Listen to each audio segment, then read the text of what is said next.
Boas, minha gente, sejam bem-vindos e bem-vindas aos meus 500 de hoje.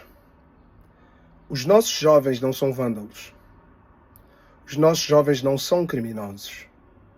O que tu estás a ver que, por vezes, por causa do teu medo, cais na armadilha de criticar, julgar e condenar aquilo que de momento pode não fazer sentido, mas que durante a história da humanidade várias vezes foi provado que o basta não é medido.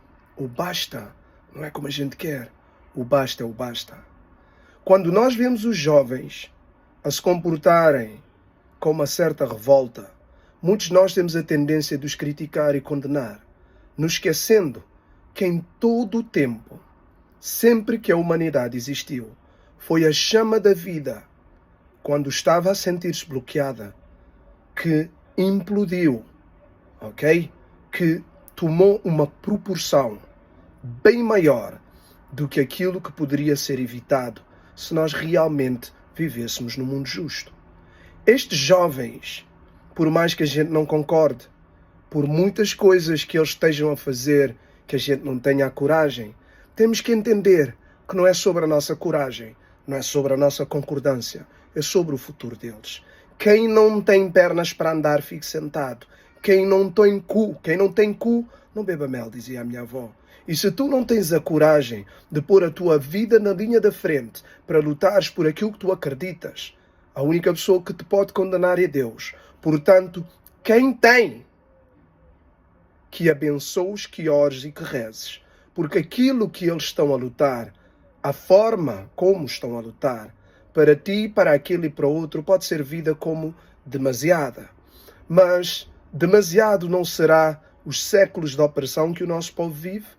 Demasiado não será milhões e milhões de crianças que morrem todos os anos por causa da fome, por causa da pobreza, por causa da guerra? Ok? Exagerado não será um mundo em que uns têm bilhões, têm trilhões. Um mundo em que uns estão em resorts luxuosos, com vidas de filme. E do outro lado do mundo, crianças e jovens lutam por uma refeição. Uma refeição. Mas de repente a sociedade ensinou-te a ver a revolta da vida que se sentia bloqueada.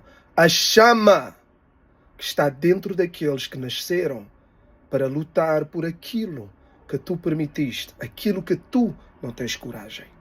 Muita gente critica estes jovens porque são dóceis, porque são adultos quebrados no seu espírito. Porque perante a justiça divina não há maior injustiça, não há maior vandalismo, ok? Não há maior delinquência do que privar uma vida tenra de acesso, de futuro, de comida, de alegria. E é isso que tem sido proposto aos nossos jovens há séculos. Séculos!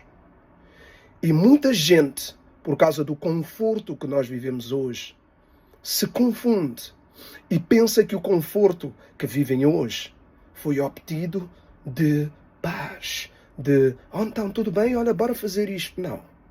A história do mundo, nomeadamente a história do Ocidente, está escrita em cima de sangue, suor e lágrimas, de coisas horrendas, de guerras brutais. Então, quando os nossos jovens se movem por essa chama, a chama que quer a mudança, aquela chama que os faz terem a coragem de se pôr à frente de um canhão, à frente de um cano de uma pistola, à frente de seja do que for, simplesmente porque acreditam que a situação em que estão a viver é um basta. Mas toda a gente não está nisso, por isso muita gente se aproveita. Se tu não entendes como é que funciona a energia, tu não entenderás que mesmo aqueles que se aproveitam de certos momentos são resultado de coisas que podiam ter sido antecipadas.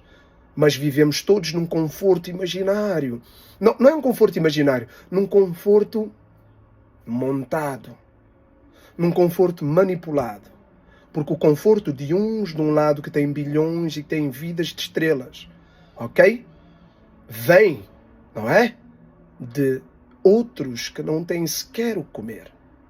Então, num mundo injusto, violento, de uma disparidade violenta e grosseira, desumana. Como é que de repente os nossos jovens, por maior delinquência que possam estar a fazer, como é que de repente eles é que são os que estão a ser julgados e condenados, mas não aqueles que os levaram a chegar a esta situação? Colhe quem planta, portanto, cultiva.